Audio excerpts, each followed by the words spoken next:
formed in a week or month. It is created little by little, day by day. Protracted and continuous effort is needed to develop good personality.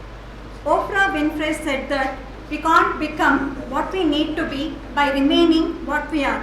ಪ್ರಸ್ತುತ ನಾವು ಯಾವ ಸ್ಥಿತಿಯಲ್ಲಿ ಇದ್ದೇವೋ ಅದೇ ಸ್ಥಿತಿಯಲ್ಲಿ ಉಳಿದುಕೊಂಡು ಬಿಟ್ಟರೆ ಮುಂದೆ ನಾವು ಜೀವನದಲ್ಲಿ ಏನಾಗಬೇಕೆಂದು ಬಯಸುತ್ತೇವೋ ಅದಾಗಲು ಸಾಧ್ಯವಿಲ್ಲ ಎಂದು ಹೇಳುತ್ತಾರೆ. ಈ ಮಾತುಗಳ ಹಿನ್ನೆಲೆಯಲ್ಲಿ ವ್ಯಕ್ತಿತ್ವ ಪರಿವರ್ತನೆಗೆ ನಾವು ತುಂಬ ಪ್ರಾಮುಖ್ಯತೆಯನ್ನು ನೀಡಬೇಕಾಗಿದೆ. ಇದರ ಬಗ್ಗೆ ವಿಸ್ತೃತವಾಗಿ ತಿಳಿಸಿಕೊಡಲಿಕ್ಕೆ ನಮ್ಮೊಂದಿಗೆ ಈ ದಿನ ಡಾಕ್ಟರ್ ಜಯಪ್ರಕಾಶ್ ನಾಗತಿಹಳ್ಳಿ ಲೇಖಕರು ಹಾಗೂ ಮಾರ್ಗದರ್ಶಕರು ಇದ್ದಾರೆ. ಸೊ ಕಾರ್ಯಕ್ರಮದ ಕುರಿತು ಒಂದೆರಡು ಪ್ರಾಸ್ತಾವಿಕ ನುಡಿಗಳಾಡಬೇಕೆಂದು ಅವರನ್ನು ನಾನು ವಿನಂತಿಸುತ್ತೇನೆ.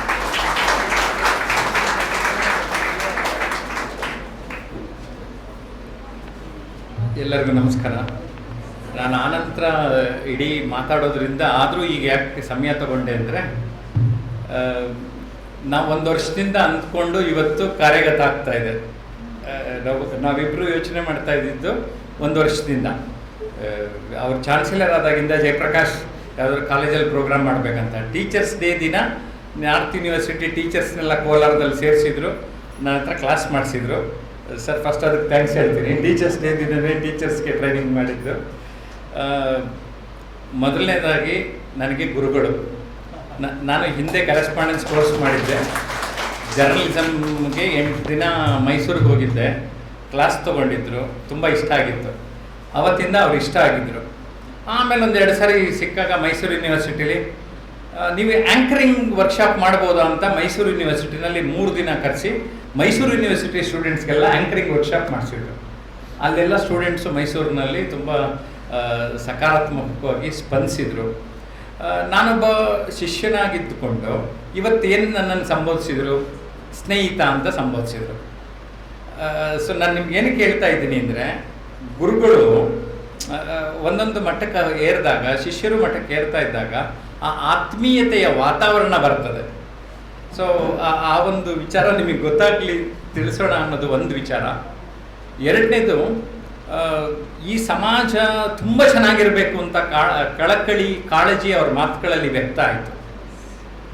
ಎಲ್ಲರೂ ಏನು ಹೇಳ್ತಾರೆ, ಮಾರ್ಕ್ಸ್ ಬೇಕು, ರ್ಯಾಂಕ್ ಬೇಕು, ಇಷ್ಟು ರಿಸಲ್ಟ್ ಕೊಡಿ. ಯಾರು ಹೇಳ್ತಾರೆ ಚಾನ್ಸಲರ್ ಆಗಿತ್ಕೊಂಡು ನನಗೆ ಒಳ್ಳೆ ಮನುಷ್ಯರು ಬೇಕು ಅಂತ? ಸರ್ ಆ ಮಾತಿಗೆ ನಿಮಗೆ ನಮಸ್ಕಾರ. ಸ್ನೇಹಿತರೆ,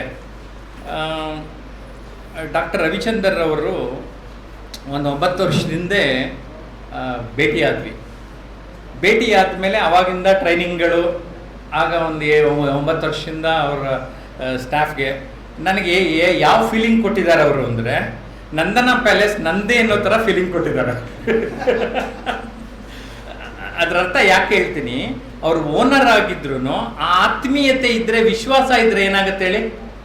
ಸೊ ಆಗಿದ್ದಾಗ ನಾನು ಎಲ್ಲೇ ನಂದನ ಪ್ಯಾಲೇಸ್ ಸಿಕ್ಕಿದ್ರು ಆ ರೆಸ್ಟೋರೆಂಟ್ಗೆ ಹೋಗ್ತೀನಿ, ಅಲ್ಲಿ ಊಟ ತಿಂಡಿ ಚೆಕ್ ಮಾಡಿಕೊಂಡು ಸಾಧ್ಯ ಆದರೆ ಫೀಡ್ಬ್ಯಾಕು ಕೊಡ್ತಾ ಇದ್ದೀನಿ. ಅಷ್ಟು ಒಂದು ವಿಶ್ವಾಸವನ್ನು ಕೊಟ್ಟಿದ್ದಾರೆ ರವಿಚಂದರ್ ಅವರು. ರವಿಚಂದರ್ ಅವ್ರನ್ನ ಈಗ 8-9 ವರ್ಷದಿಂದ ನೋಡ್ಕೊಂಡು ಬಂದಿರೋದ್ರಿಂದ ಅವರ ಸಂಸ್ಥೆ ಬೆಳೀತಾ ಇರೋದನ್ನು ಗಮನಿಸಿದ್ದೇನೆ. ತರಬೇತಿಯಿಂದ ತರಬೇತಿಗೆ ಅಲ್ಲಿರುವ ಎಂಪ್ಲಾಯೀಸು ಅವ್ರಿಗೆ ಒಂದು ರೀತಿ ಬದ್ಧತೆಯನ್ನು, ಶಿಸ್ತನ್ನು ರೂಪಿಸ್ಕೊಳ್ತಾ ಇರೋದನ್ನು ಗಮನಿಸಿದ್ದೀನಿ. ಈಗ 24 ಆಯಿತು, ವರ್ಷಕ್ಕೆ ಒಂದೊಂದಾಗಿದೆ. ಅವರು ಆರಂಭ ಮಾಡಿದಾಗಿಂದ ಇನ್ನೂ ಜಾಸ್ತಿ ಆಗುತ್ತೆ ಅಂತ ನನಗನ್ನಿಸಿದೆ. ಹುಡುಗಾಟ ಅಲ್ಲ, 1600 ಜನಕ್ಕೆ ಕೆಲಸ ಕೊಡೋದು. ನಿಮಗೆ ಯಾಕೆ ಸರ್ನ ಇವತ್ತು ಬರಲೇಬೇಕು ಅಂತ ಹೇಳಿದೆ ಅಂದರೆ, ಜೊತೆಗೆ ಅವ್ರನ್ನೇ ಬೇರೆ ಮಾತಾಡೋದಕ್ಕೆ ಬೇರೆ ಕೊಟ್ಬಿಟ್ರು.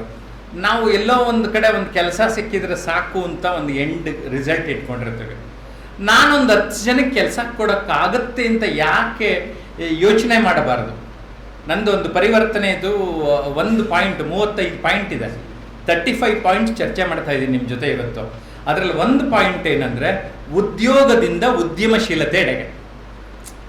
ಎಲ್ಲರೂ ಉದ್ಯೋಗ ತಗೋತಾ ಇದ್ದೀರಿ, ಆದರೆ ಉದ್ಯಮಶೀಲತೆ ಎಡೆಗೆ ಹೋದರೆ ನೀವು ಉದ್ಧಾರ ಆಗೋದ್ರೆ ಜೊತೆಗೆ ನಮ್ಮ ದೇಶ ಇನ್ನೂ ಉದ್ಧಾರ ಆಗೋದು. ಓಕೆ, ಸೊ ಹಾಗಾಗಿ ಒಬ್ಬ ಉದ್ಯಮಶೀಲರನ್ನ ನಿಮ್ಮ ಮುಂದೆ ನಾವಿಲ್ಲಿ ಇಟ್ಟಿದ್ದೇವೆ. ತುಂಬ ಸಂತೋಷ. ಇವರಿಬ್ಬರ ಅದಕ್ಕೆ ಮೊದಲನೇ ಕಾರ್ಯಕ್ರಮ ಇಬ್ಬರು ಇರಲೇಬೇಕು ಅಂತ ನಾನು ರಿಕ್ವೆಸ್ಟ್ ಮಾಡಿದ್ದಕ್ಕೆ 3 ದಿನದ ಹಿಂದೆ ಅಷ್ಟೇ ಪ್ಲ್ಯಾನ್ ಮಾಡಿರೋದು.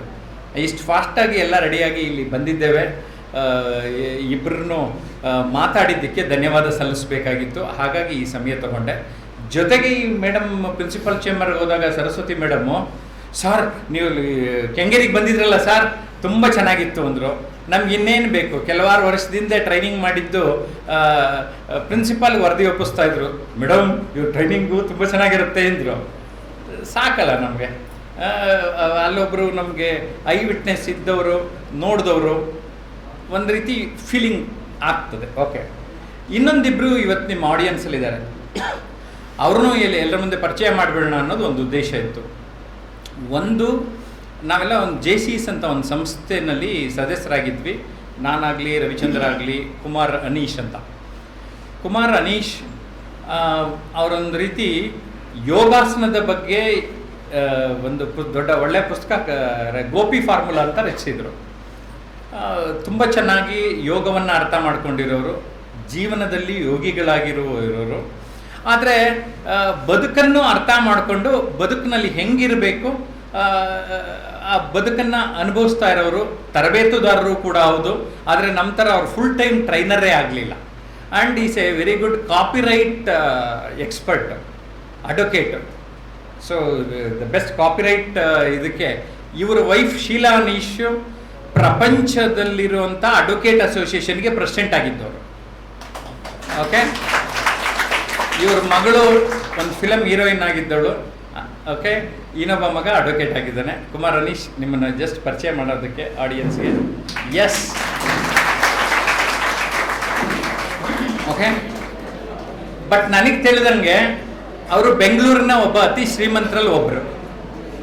ಹಲೋ, ಕೇಳಿಸ್ಕೊಂಡ್ರ? ಈಗ ಎಲ್ಲ ಜೀವನದಲ್ಲಿದೆ, ಆದರೆ ಒಂದು ಪಾಯಿಂಟ್ ಈಗ ಹೇಳ್ತಾ ಇದ್ದೀನಿ, ಬೆಂಗಳೂರಿನ ಶ್ರೀಮಂತರಲ್ಲಿ ಒಬ್ಬರು. ಓಕೆ, ನಾನೊಂದು 10 ಸಿನಿಮಾದಲ್ಲಿ 5 ದಿನ ಆ್ಯಂಕರಿಂಗ್ ವರ್ಕ್ಶಾಪ್ ಮಾಡಿದ್ದೆ. ಒಬ್ಬ ಸ್ಟೂಡೆಂಟ್ ಬಂದಿದ್ದರು, ಬ್ಯಾಂಕ್ ಎಂಪ್ಲಾಯಿ. ಏನ್ರಿ ಫ್ರೀ ಟೈಮಲ್ಲಿ ಏನು ಮಾಡ್ತೀರಾ ಅಂದರೆ, ನಾನು ಟ್ರಾಫಿಕ್ ವಾರ್ಡನ್ ಆಗಿರ್ತೀನಿ ಅಂತ ಇದ್ರು. ಏನ್ರಿ ಫ್ರೀ ಟೈಮು, ನೀವೆಲ್ಲ ಬರೀ ಸರ್ವಿಸ್ ಅಂತ ಮಾಡ್ಕೊಂಡಿರ್ತೀರಲ್ಲ ಏನು ಅಂತ. ಸುಮ್ಮನೆ ನನಗೆ ಅಷ್ಟೊಂದು ಅವ್ರ ಬಗ್ಗೆ ಗಮನ ಕೊಟ್ಟಿರಲಿಲ್ಲ. ನಾಟಕಗಳಲ್ಲಿ ಅಭಿನಯಿಸ್ತಾ ಇದ್ರು ತುಂಬ ಚೆನ್ನಾಗಿ, ಬೇರೆ ಬೇರೆ ಕಡೆ ಪಾರ್ಟಿಸಿಪೇಟ್ ಮಾಡ್ತಾಯಿದ್ರು. ಬಟ್ ಅವ್ರ ಮಾತು ಇಂಪ್ರೂವ್ ಆಗೋದಕ್ಕೆ ನಾನು ತುಂಬ ಸಪೋರ್ಟ್ ಮಾಡಿದ್ದೆ.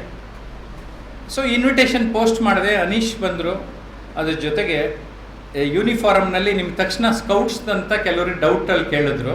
ಟ್ರಾಫಿಕ್ ವಾರ್ಡನ್ಸ್ ಬೆಂಗಳೂರಿನಲ್ಲಿ ಕೆಲಸ ಮಾಡ್ತಾರೆ, ಓಕೆನಾ? ಸೊ ಕಳೆದ ವರ್ಷ ಬೆಂಗಳೂರು ಸಿಟಿಗೆ ಚೀಫ್ ಆಫ್ ಟ್ರಾಫಿಕ್ ವಾರ್ಡನ್ ಆಗಿದ್ದಾರೆ ಮುರಳೀಧರ್ ಅವರು. ಮುರಳೀಧರ್, ಸೊ ನಿಮಗೆ ಖುಷಿ ಆಗತ್ತಾ ಇಲ್ವಾ? ನಮ್ಮೊಬ್ಬ ಶಿಷ್ಯ ಒಂದು DCP ರ್ಯಾಂಕ್ ಕಮಿಷನರ್ ಆಫೀಸಲ್ಲಿ ದೊಡ್ಡ ಚೇಂಬರ್ ಫೋಟೋ ಗಿಟ ಕಳಿಸಿದ್ದಾರೆ. ಬೇರೆ DCPಗೆಲ್ಲ ಇರುತ್ತಲ್ಲ, ಅದಕ್ಕಿಂತ ದೊಡ್ಡದಂತೆ. ಸೊ ಆ ಥರದಂದರೆ ವಾಲಂಟರಿ ಸರ್ವೀಸ್ ಮಾಡೂ ಅಲ್ಲೂ ಒಂದು ರೆಕಗ್ನಿಷನ್ ಸಿಗುತ್ತೆ ಅನ್ನೋದಕ್ಕೆ ಒಂದು ಉದಾಹರಣೆ. ಓಕೆ, ಸೊ ನನಗೆ ಖುಷಿ ಆಗುತ್ತೆ. ನನ್ನ ಪಾರ್ಟಿಸಿಪೆಂಟ್ಸು IAS ಆಗಿದ್ದಾರೆ, MLAಗಳಾಗಿದ್ದಾರೆ, ಓಕೆ, ನ್ಯೂಸ್ ಚಾನಲ್ ಚೀಫ್ಸ್ ಆಗಿದ್ದಾರೆ, ಆ್ಯಂಕರ್ಸ್ ಆಗಿದ್ದಾರೆ, ಬಿಸ್ನೆಸ್ ಮೆನ್ ಆಗಿದ್ದಾರೆ. ಸರ್ ಹೇಳಿದಾಗೆ ಸುಮಾರು ಜನ ಒಳ್ಳೆ ಮನುಷ್ಯರಾಗಿದ್ದಾರೆ. ನಾನು ಆ ಕಡೆ ಕೆಲಸ ಮಾಡ್ತಾ ಇದ್ದೀನಿ. ಹಾಗಾಗಿ 2008 ಒಂದು ಪರ್ಮನೆಂಟ್ ಗೌರ್ಮೆಂಟ್ ಜಾಬಿಗೆ ರಿಸೈನ್ ಮಾಡಿಬಿಟ್ಟು ಈ ಕೆಲಸ ಮಾಡ್ಕೊಂಡಿದ್ದೀನಿ. 7 ಲಕ್ಷ ಕ್ರಾಸ್ ಆಯಿತು ಈ ಥರ ನೇರ ನೋಡಿಬಿಟ್ಟು. ಓಕೆ, ಕಳೆದ ತಿಂಗಳು ಖುಷಿ ಏನು ಗೊತ್ತಾ, 7 ಜಿಲ್ಲೆಯ 100 ಶಿಕ್ಷಕರಿಗೆ, ಜಿಲ್ಲೆ ರೆಪ್ರೆಸೆಂಟೇಟಿವ್ಸ್, ಟೀಚರ್ಸ್ಗೆ, ಸೊ ಕಲ್ಯಾಣ ಕರ್ನಾಟಕದ 7 ಜಿಲ್ಲೆಯ ಶಿಕ್ಷಕರಿಗೆ ಒಂದು ಗೌರ್ಮೆಂಟ್ ಪ್ರಾಜೆಕ್ಟಲ್ಲಿ ನಾನು ಪ್ರೋಗ್ರಾಮ್ ಮಾಡ್ಕೊಂಡು ಬಂದೆ. ಸೊ ನಂಗೆ 7 ಜಿಲ್ಲೆ ಡೈರೆಕ್ಟಾಗಿ ವಿಸಿಟ್ ಮಾಡ್ದಂಗೆ ಅನ್ನಿಸ್ತು. ಸೊ ಯೂನಿವರ್ಸಿಟಿ 4 ಜಿಲ್ಲೆಯಲ್ಲಿ ಇದೆಯಂತೆ. 4 ಜಿಲ್ಲೆನ ಹೇಗೆ ಬಳಸ್ಕೋಬೋದು. ನಾನು ಇವರು ಕುಲಪತಿಗಳಾಗಿರೋವರೆಗೂ ಅವ್ರನ್ನ ಬಿಡಲ್ಲ, ವಿದ್ಯಾರ್ಥಿಗಳನ್ನ ಎಷ್ಟು ಭೇಟಿ ಮಾಡೋಕ್ಕಾಗತ್ತೆ ಭೇಟಿ ಮಾಡ್ತೇನೆ. ನಿಮಗಿಲ್ಲೇನೋ ಮೆಸೇಜ್ ಇದೆಯಲ್ಲ, ಗೌರ್ಮೆಂಟ್ ಕೆಲಸ ಬಿಟ್ಟೆ ಅಂದರೆ ಕೆಲವರು ಒಂದೊಂದು ಮಾತು ಕೇಳಿ IAS ಆಗಿದ್ದಾರೆ. ಆಮೇಲೆ ಡೀಟೇಲಾಗಿ ಹೇಳ್ತೀನಿ, ಒಂದೇ ಒಂದು ಕತೆ ಇದೆ ಅದು. ತಮಿಳ್ನಾಡಲ್ಲಿ IAS ಆಗಿದ್ದಾರೆ ಸರ್. ಅದನ್ನು ನಾನು ಒಂದೇ ಒಂದು ಮಾತು ಕೇಳಿ ಸೂಸೈಡ್ ಮಾಡ್ಕೊಳ್ಳೋದು ನಿಲ್ಲಿಸಿದ್ದಾರೆ.